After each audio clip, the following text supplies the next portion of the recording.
अस्सलाम वालेकुम, मैं हूं शाहिद हुसैन। उम्मीद करता हूं आप सब खैरियत से होंगे। मेरा यूट्यूब चैनल और फेसबुक पेज देख रहे हैं। आज एक बार फिर समाअत हुई सुप्रीम कोर्ट में सिविलियन की मिलिट्री कोर्ट्स में ट्रायल से मुतालिक दरखास्तों की समाअत हुई। सबसे बड़ी और अहम पेशरफ्त इमरान रियाज की वापसी से मुतालिक हुई, जिसमें आज चीफ जस्टिस ने न सिर्फ उस ख़त का इजहार किया जो कि उनको नामालूम लोगों की तरफ से इरसाल किया गया। चीफ जस्टिस ऑफ पाकिस्तान से वजूहात पूछी गई कि आप इमरान रियाज की बाज़ाबी के लिए क्या इकदाम कर रहे हैं। उस हवाले से उन्होंने खुली अदालत में कुछ वजाहत दी, कोई तफसीलात ली और उसके बाद फिर वफाकी हुकूमत को उन्होंने क्या हुक्मनामा जारी किया उसकी तफसीलात आपके सामने रखेंगे। इसके अलावा अब मिलिट्री कोर्ट में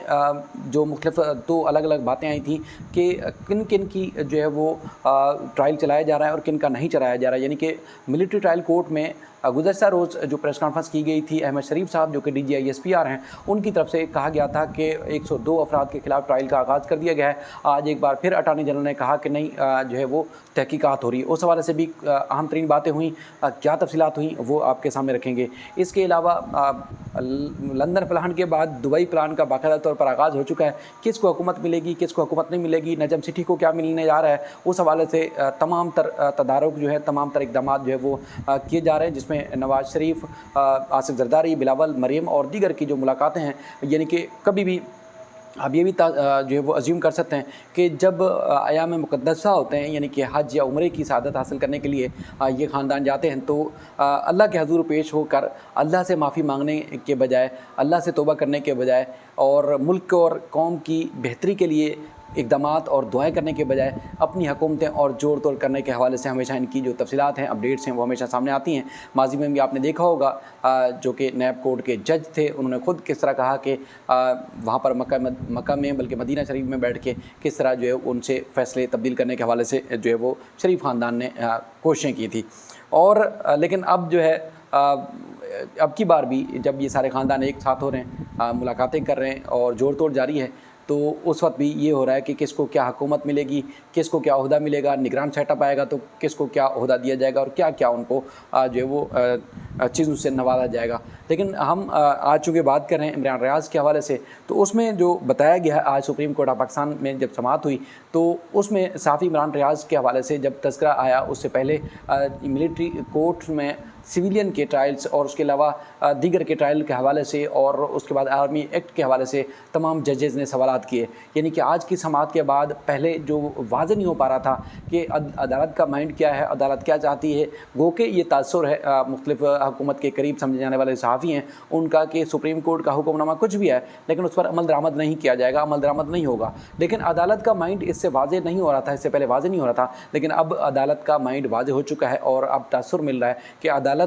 जो भी हुक्मनामा जारी करेगी मिलिट्री कोर्ट्स के ख़िलाफ़, वो इंसानी हकूक़ और इंसानी हकूक़ जो बुनियादी हकूक़ हैं उनको मद्देनज़र रखते हुए फ़ैसला करेगी। क्योंकि बार बार मुख्तलिफ तमाम जजेज़ की तरफ से, ना सिर्फ चीफ जस्टिस बल्कि दीगर जजेज़ की तरफ से भी जो रिमार्क सामने है उससे ये अब वाज़ेह हो चुका है कि अदालत जो है वो मिलिट्री ट्रायल कोर्ट के ख़िलाफ़ जो है मुस्तक़बिल में फ़ैसला दे सकती है। क्योंकि आज अदालत की तरफ से बहुत सारी चीज़ें वाज़ेह की गई हैं और जो सवालात पूछे गए हैं उससे भी चीज़ें वाज़ेह जो है हो गई होंगी। आपके लिए बहुत सारी चीज़ें जो है वो समझना ज़रूरी हैं। बेशतर ऐसी चीज़ें होती हैं जिसमें आज भी इस वक्त भी लोग कह रहे हैं कि देखिए मिलिट्री ट्रायल कोर्ट में अगर किसी का जो है वो ट्रायल चलाया जा रहा है, उसको तहकीकात उसके ख़िलाफ़ आगाज़ हो चुका है, तो जब तक सुप्रीम कोर्ट इस मामले का फ़ैसला करेगी तब तक जाकर जो है वो मिलिट्री कोर्ट जो है किसी न किसी को सज़ा सुना चुकी होगी। लेकिन एक चीज़ तो वाज़ेह हो चुकी है कि अगर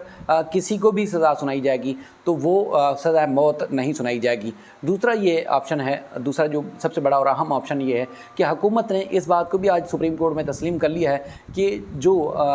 मुख्तलिफ तनसीबात पर हमला करने वाले अनासर थे उसमें कोई फ़ॉरेन एजेंट नहीं था, यानी कि कोई गैर मुल्की एजेंट उसमें मुलविस नहीं था। जो भी थे लोकल थे, लेकिन उनके ख़िलाफ़ तहकीकात होंगी, उसके बाद फिर फ़ैसला किया जाएगा कि इनके ख़िलाफ़ मिलिट्री एक्ट के ख़िलाफ़ या आर्मी एक्ट के ख़िलाफ़ जो है या आर्मी एक्ट के तहत जो है इनके ख़िलाफ़ ट्रायल चलाया जाएगा। तो बहरहाल अदालत ने वाज़ेह किया कि हम हुक्म इम्तनाअ तो जारी नहीं कर रहे, लेकिन ईद के बाद इस मामले को दोबारा सुनेंगे, जायज़ा लेंगे, उसके बाद ही जो है वो फ़ैसला करेंगे। लतीफ़ खोसा साहब जब दलाइल दे रहे थे, चूँकि अभी ये हतमी दलाइल नहीं हुए और सुप्रीम कोर्ट ऑफ पाकिस्तान बल्कि सुप्रीम कोर्ट बार काउंसिल ने भी जो है वो मिलिट्री ट्रायल कोर्ट के ख़िलाफ़ जो है नई दरख्वास्त दायर कर दी है, उसमें भी जो है काफ़ी तगड़े और काफ़ी ज़हीन वकला और बड़ी काफ़ी काबिल वकला जो है उसमें दलाइल देंगे, जिसमें आबिद ज़ुबैरी साहब का नाम सहरे फ़हरिस्त है। जब ये समाअत जारी थी तो उस दौरान जो है वो चूँकि लतीफ़ खोसा साहब ने बताया कि देखिए जी, मेरे घर पर हमला किया गया, एफआईआर दर्ज नहीं हुई, जियो फेंसिंग जो है नहीं कराई जा सकी, और ये सिर्फ कुछ चंद लोगों के मामला नहीं है, बल्कि 25 करोड़ जो है इंसानों का मामला है, 25 करोड़ इंसानों का मामला है। तो उस पर चीफ जस्टिस ने कहा कि सहाफ़ियों को गायब होने के मामले पर जो है वो सुप्रीम वफाकी हुकूमत जो है क्या कर रही है, कोई मुमकिन इक़दाम किए जा रहे हैं, क्योंकि कई ऐसे सहाफ़ी भी जो है लापता हैं और उनके बारे में जो है वो तफसीलात सामने नहीं आ सकी, उनके बारे में कुछ हक़ाइक़ नहीं पता। तो उसमें वफाकी हुकूमत के हवाले से जो है वो एडवोकेट बल्कि अटार्नी जनरल ने कहा कि क्या आप इमरान रियाज़ की बात करें, सहाफ़ी की। चीफ जस्टिस से पूछा तो उन्होंने कहा मैं इमरान रियाज़ की ही बात करूं, क्या वो वफाकी हुकूमत या हुकूमत की कस्टडी में नहीं है। तो अटार्नी जनरल से उन्होंने पूछा तो अटार्नी जनरल ने कहा कि इमरान रियाज़ जो है वफाकी हुकूमत की हिरासत में नहीं है। और उसके बाद फिर चीफ जस्टिस ने कहा कि इमरान रियाज़ को बाजियाब कराने के लिए तमाम तर जो